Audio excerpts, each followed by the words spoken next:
Pedagang Pasar Kota Bojonegoro dikejutkan dengan kedatangan pekerja dari Dinas PU Cipta Karya dan Dinas Perumahan dan Kawasan Permukiman, serta petugas Satpol PP pada Sabtu siang 14 Januari 2023. Tiba-tiba saja ada para pekerja dari dinas membongkar plafon di pintu masuk sisi utara Pasar Kota. Ada pintu gabangan. Nah, sebelah mana yang tertutup? Nah, itu yang Kegiatan pembongkaran ini memicu pertikaian antara pekerja PU Cipta Karya dengan para pedagang. Beruntung pertikaian tidak berlangsung lama serta dapat diselesaikan. Di tengah terik matahari, pedagang melalui paguyuban pedagang Pasar Kota mempertanyakan maksud para pekerja untuk membongkar plafon pintu masuk. Pihak paguyuban pun juga mempertanyakan penutupan akses pasar melalui pemasangan palang portal pada beberapa waktu lalu. Setelah keadaan pasar kembali normal, pekerja kembali untuk mengembalikan plafon pintu masuk sesuai kesepakatan pedagang dan pekerja. Sementara itu, pagar Pasar Kota sisi timur direncanakan untuk direnovasi total dengan palang portal sisi timur laut diganti dengan instalasi pagar besi, serupa dengan pagar yang kini berdiri di sisi utara pasar. Melalui pengacara paguyuban pedagang, Agus Mujiono mempertanyakan pelaksanaan pembongkaran plafon yang dilakukan secara mendadak tanpa pemberitahuan atau sosialisasi. Komunikasi dengan pihak pekerja mengungkap bahwa para pekerja diperintahkan datang ke pasar untuk mengerjakan pagar sisi utara, namun bukan untuk pembongkaran plafon. Agus melanjutkan, akses pintu masuk yang sebelumnya ditutup akan dibuka kembali. Perombakan yang akan dilakukan hanya berupa pemasangan pagar besi seperti di sisi utara pasar.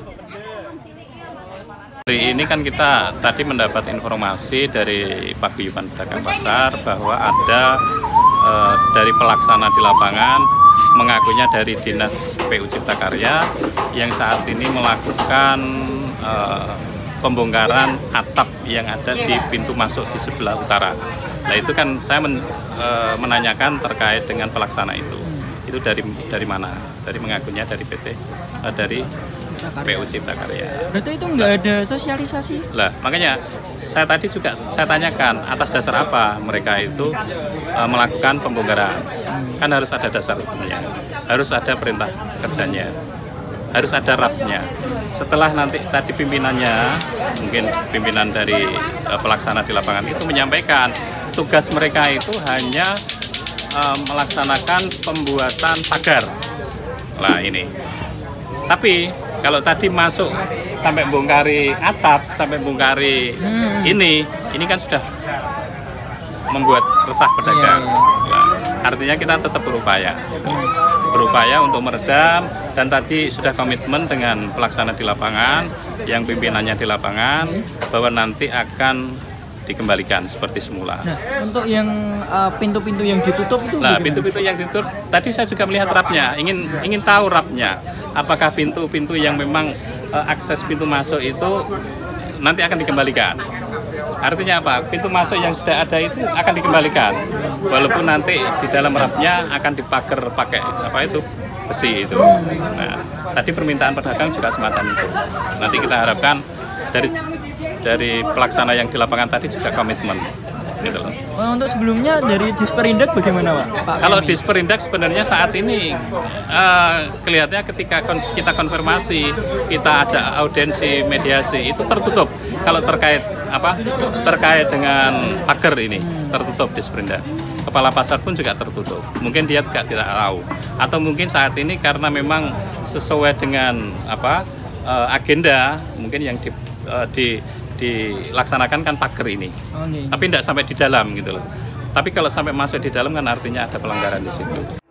Menurut Agus, Disperindak dan Kepala Pasar cenderung tertutup ketika diajak berdiskusi mengenai pemasangan pagar. Salah satu pedagang Pasar Kota, Sugihartono Saputra, mengatakan hal serupa. Dia mengatakan kedatangan pekerja dinas membuat para pedagang merasa takut, terutama dengan keadaan pasar akhir-akhir ini. Apalagi saat ini pedagang masih kukuh menolak untuk dipindah dari Pasar Kota. Setelah kita telusuri sebenarnya itu dari Cipta Karya, pegawai Cipta Karya, membetulkan itu, tapi kan namanya pedagang selama ini sudah galau, takut terjadi yang enggak takut dipindah, dan intinya pedagang itu semua nggak mau dipindah. Legalitasnya sudah jelas. Kita kita berumur dari untuk 2024. Itu pun nanti kan dipikir lagi di 2024.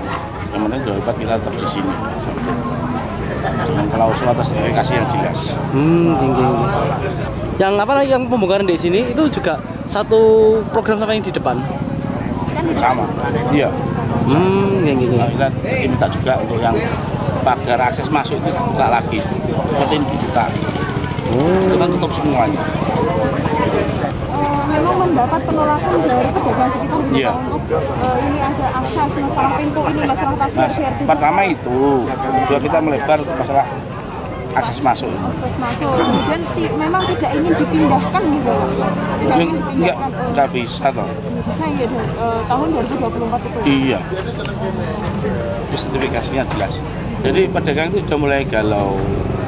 Nah, sepakat bersatu melawan ini semua. Yang melihat itu jebol-jebol itu. Ini sekarang mau dibersihkan, mau dibetulkan langsung. Yang membetulkan Dari Cipta Karya. 1 jam setelah kisruh pembongkaran plafon terjadi, paguyuban pedagang pasar kota mengadakan musyawarah pedagang untuk mengeluarkan unek-unek mereka terhadap berbagai kejadian yang menimpa pasar kota akhir-akhir ini. Disinggung mengenai pembongkaran plafon, Ketua Paguyuban Pedagang Pasar Kota Bojonegoro, Wasito, mengatakan pembongkaran terjadi ketika dirinya sedang tidak berada di pasar. Kemudian Wasito kembali ke pasar kota setelah dikabari mengenai kejadian tersebut. Wasito juga mempertanyakan minimnya komunikasi antara Pemkab dengan pihak pedagang. Seringnya petugas datang ke pasar juga menambah kegalauan pedagang. dengan atap tadi yang dirusak. Nah gini, itu sebetulnya kan kesalahan besar. Tidak menyai dari pihak tadi di Cipta Karya itu setelah ditelusuri, saya tadi itu sebetulnya tidak tahu. Wallahi saya tidak tahu. Ketika saya tadi dari pasar kota kemudian pulang istirahat di bel, saya kira itu yang seng-seng yang rusak. Ya, ternyata itu plafon pasar ditunjuki. Ya secara tidak langsung kan kesalahan besar. Sebabnya selama ini demi Allah saya tidak pernah diajak bicara sama pemerintah daerah, tidak ada pemberitahuan. Kalau ada pemberitahuan enak, sebetulnya kan gini, maunya pemerintah daerah yang rusak mana, maunya apa, ini Pak Wasito, ini tolong dibenahi, otomatis saya memerintahkan kepada pedagang, gitu loh. Jadi dibenahi dengan baik, mari seperti yang saya utarakan tadi. Jadi saya mengumpulkan pedagang di sini, salah satunya bukan untuk demo enggak ya. Ini yang perlu diketahui. Ini karena kerisauan pedagang selama ini karena adanya petugas-petugas dari pemerintah daerah untuk masuk ke dalam pasar ini ketakutan. Kemudian saya jelaskan daripada timbul gesekan-gesekan akibatnya terjadi demo besar-besaran, saya tidak semangat. Sementara itu, perbedaan pendapat saat berdagang di pasar kota dan pasar wisata bagi pedagang mulai terasa. Salah satu pengunjung pasar, Endah, berujar bahwa saudaranya seorang pedagang di pasar wisata mengalami kerugian sejak berpindah lapak dari pasar kota ke pasar wisata. Cerita dari saudaranya jenengan ibu, dari adiknya jenengan? Ya adik saya, ya tetangga-tetangga itu jualan di sini sebetulnya lebih laris daripada dipindah. ya, terus makanya tadi kan dari sini terus nggak payu. Ya dipindah di pasar wisata itu ya. Iya. Kalau boleh tahu kerugiannya bisa mencapai berapa persen itu Bu? Oh, lebih banyak Mbak. Sampai setengah persen dari biasanya dan lebih. Iya. Biasanya gitu. Kerugiannya sangat banyak. Iya. Saya kan jualan di alun-alun, sekarang udah nggak jualan. Masa jualan cuma minggu tok, modal 500 dapat 200, 300 nggak kembali, kan rugi. Soalnya aku wis kan dobrak. Aku sakit Mbak, kan dobrak terus gimana ya? Suami kan parkir juga nggak parkir di sini ya, parkir liar gitu. Parkir kadang-kadang kan sepi, makanya saya kan jualan batu gitu. Anak juga masih sekolah, ya namanya orang kecil gimana ya? Saling membantu kok. Sekarang udah nggak jualan. Terus aku dengar kok adik saya di sana kok. Ya Mbak sedih Mbak, kalau nanti sama ini untuk nggak balik. Terus aku juga ya kasihan juga, suaminya meninggal, anaknya 4. Gitu. Kerugiannya bisa sampai nggak balik modal ya Bu? Gitu. Makanya aku terus ya Allah, sekarang aja saya juga nggak jualan. Kalau harapannya ke depan bagaimana Bu? Ya sebenarnya yang kepengen jualan tapi dobrak terus gimana? Gitu. Iya, karena Untungnya itu loh nggak balik modalnya itu loh, ya kan rugi Mbak. Gitu. Makanya ya wis tak lakoni Mbak, wis tak jalani kalau ini. Ya wis ada itu uang utang-utangan Mbak, kumpul-kumpulan itu kayak BPPN, Mekar apa itu kan belum lunas Mbak. Nah sekarang kalau utangnya belum lunas nggak jualan kayak di koran paran itu Mbak. Nah itu loh, wong cilik terus membayar apa? Suami aja parkirnya kadang 50, ada yang 60, buat makannya kurang.